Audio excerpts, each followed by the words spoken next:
বিশেষ অনুরোধে ভারত যাচ্ছে ইলিশ, জানালেন উপদেষ্টা। দুর্গাপূজা উপলক্ষে ভারতের বিশেষ অনুরোধে বাণিজ্য মন্ত্রণালয় ইলিশ রপ্তানির অনুমতি দিয়েছে বলে জানিয়েছেন মৎস্য ও প্রাণী সম্পদ মন্ত্রণালয়ের উপদেষ্টা ফরিদা আক্তার।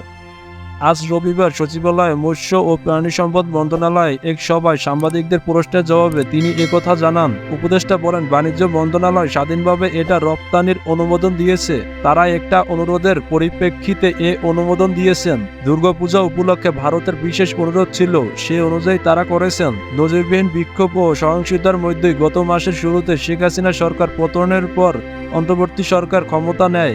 এরপর ভারতের সঙ্গে সম্পর্কের কিছুটা টানাপোড়েন তৈরি হয়। এর মধ্যেই এবার পূজায় প্রতিবেশী দেশটিতে ইলিশ রপ্তানি বন্ধের ঘোষণা দিয়েছেন মৎস্য ও প্রাণী সম্পদ বিষয়ক উপদেষ্টা ফরিদা আক্তার।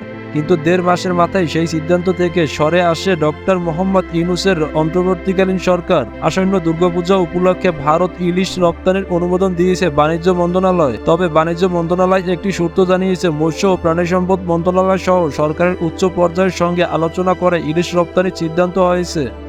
প্রতিনিয়ত আপডেট নিউজ পাওয়ার জন্য আমাদের চ্যানেলটি সাবস্ক্রাইব করে রাখুন।